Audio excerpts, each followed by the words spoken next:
Hi, everyone.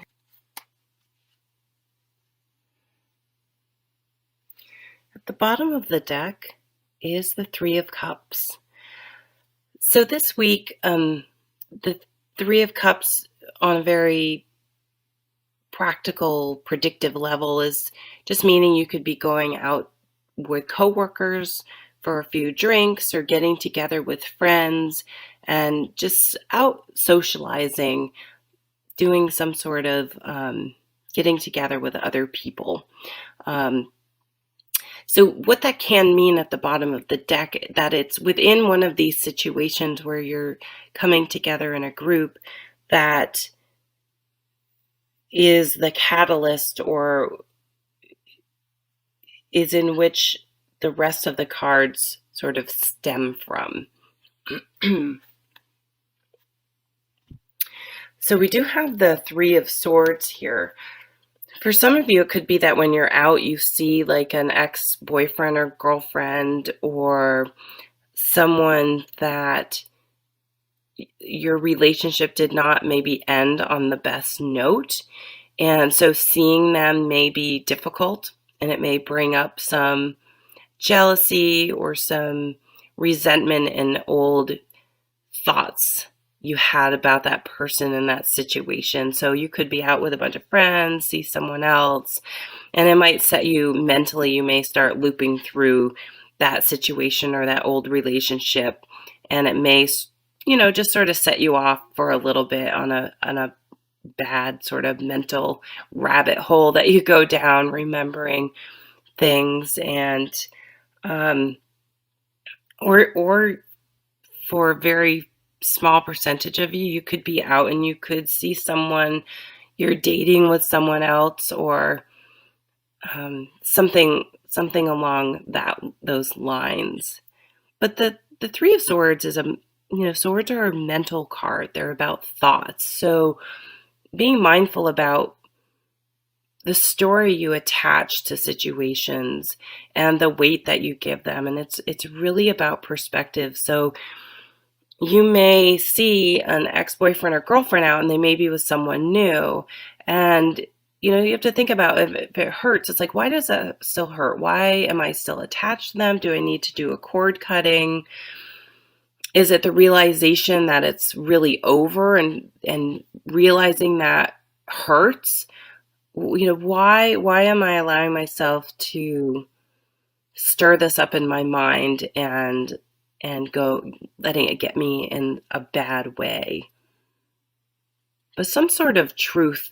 When the swords cards are out, and we have two swords cards on the table, when the swords are out, sort of either you're resisting against the truth or the truth is coming out. And this, I like to steal this from Christopher Byrne. He's another tarot card reader, because I've always struggled with the Three of Swords. People read it as heartache, but it's not a cups card. It's not an emotion card. It's a thought card, and he explains it as the truth hurts. And I think that's just the perfect description. After 25 years of reading tarot, I was like, oh, I'm finally getting this card, which is what I love about tarot, because you're always finding new perspectives and depth in every single card, depending on whether it's the artwork or an interpretation from someone else or just the situation you happen to be in when you're reading or reading for someone, that it just teases out this new layer. It's really cool.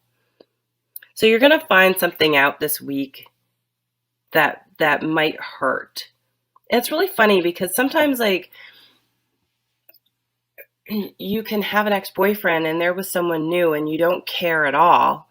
And sometimes, even though you don't want them back in any way, it does hurt. And it's kind of like, okay, why does that hurt? Why am I allowing that? I don't want them. Why can't someone else have them? You know, um, maybe doing some sort of cord cutting and releasing and letting go and time to move on, move past. And the same thing too, if you've been grieving a relationship, this may say, hey, come on, it's time to get out and about. You don't have to go on dates, but time to get out with your friends, get back into the world, be seen again, and start getting out there.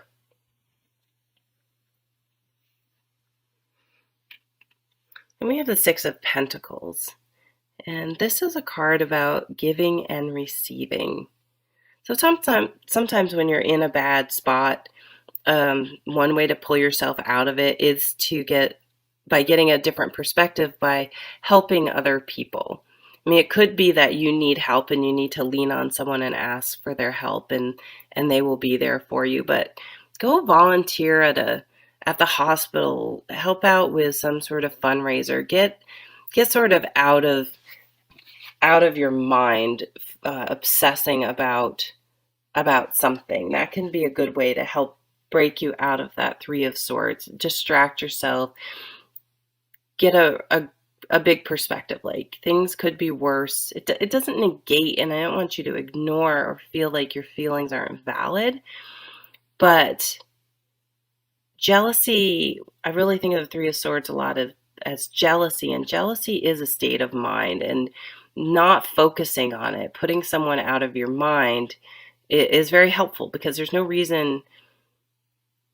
Jealousy is just a terrible mind game we play. I mean, it serves literally no purpose. It's like worry, other than to bring a lot of negative thinking and bring ourselves down. So get out, help other people. Here we got again that same get out, go do things, get out of the house, be useful, be with friends, do some volunteer work.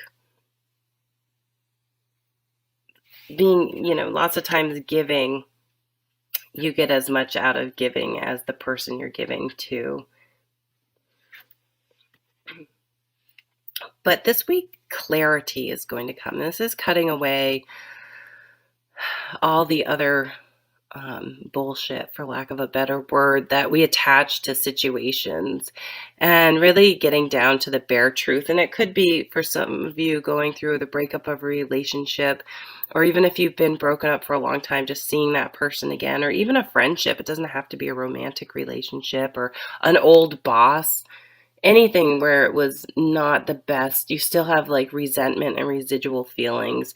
This may be the week where it really solidifies in your head that it's time to let this go and get rid of this and cut those cords, get rid of those attachments, and see things really clearly. Like, you know what, we just weren't right for each other. We just clashed. We didn't have the same end goal. We just, that friendship just wasn't meant to be, or it lived its,